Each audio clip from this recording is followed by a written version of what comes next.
I'm Matt Bichard here in New York City for NAREIT's REIT Week, the 2018 Investor Conference. Joining me today is Cedrik Lachance, Director of REIT Research with Green Street Advisors. Cedrik, thanks so much for joining us. Happy to be here.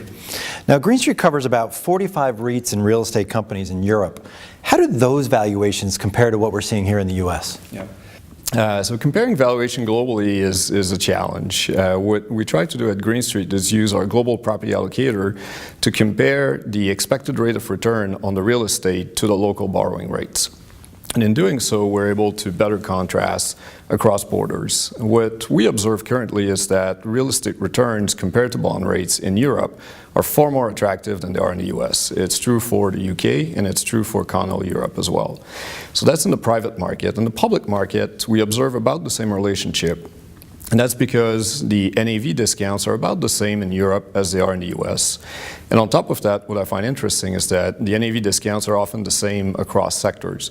So you'll find the biggest discounts in Europe as well as in the US on retail and on office, and you'll find some of the bigger premiums on niche property sectors.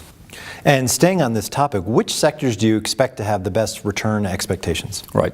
So not surprisingly, those sectors tend to be in Europe. So our favorite sector is self-storage business in Europe, which is a business that is still institutionalizing, and therefore the rate of return is still very attractive. Another business that we like a lot is the Swedish property companies. When I say Swedish property companies, you should think about office buildings primarily. And these companies tend to have very attractive near-term and I'd say medium-term NOI growth expectations. The market is concerned about development. We're not concerned as much. We think demand is very strong. And then a third sector that we like a lot is the London specialists. And these are companies like Derwent London, Great Portland, Shaftesbury, companies that are exceedingly well managed. And they currently trade at a pretty significant discount to NAV. We find that this discount to NAV is overblown versus the value creation that these companies can produce. In the US, I would add that we like the residential business in particular, so both manufactured homes and apartments are very attractively priced. Now, lastly, there's obviously a lot of long-term expected return trends, but many of these things can change over time. How does Green Street account for long-range themes in these sector predictions? So that's where the art part of the business comes in versus the science. And what we try to do is look at some of the real disruptors. Some of those have more presence in the near term. Some of those are more likely to impact over the long term. In the near term, the biggest one, the most important one, remains e-commerce. It's a big deal for retail. It's a big deal for industrial.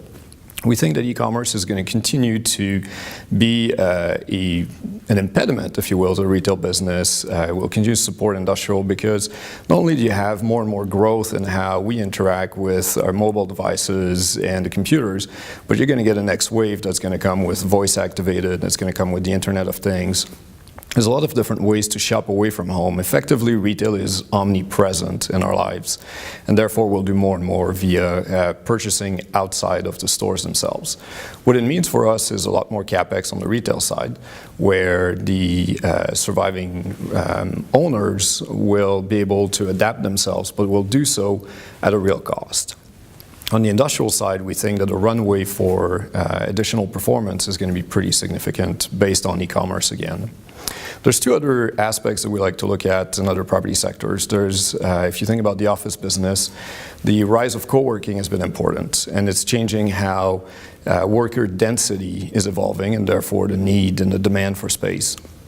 It's also evolving with the flexibility in the leases. And what we're likely to see there, a little bit like on the retail side, is more CapEx, more flexibility provided to tenants, and potentially just a little bit less NOI growth over time, but the CapEx is the one that's to be seen the most. Then you can look at another type of disruptor that isn't as much of a disruptor, which is Airbnb. Airbnb is talked about a lot as if it's e-commerce for the hotel business. But from our perspective, it really isn't. Airbnb has expanded the pie, and while it's tweaking a little bit the growth rates for the hotel business, it's not damaging it. And as a result, while Airbnb has been talked about so much, it is not the kind of decline in NOI growth potential that other disruptors can be in other businesses. So the short of it, on disruptors is they're very important, but the range of importance can change a lot. It's important to do a lot of work. Great. Cedrik, thank you so much for joining us. Thank you. For more from NAREIT's REIT Week, be sure to visit NAREIT's website, REIT.com.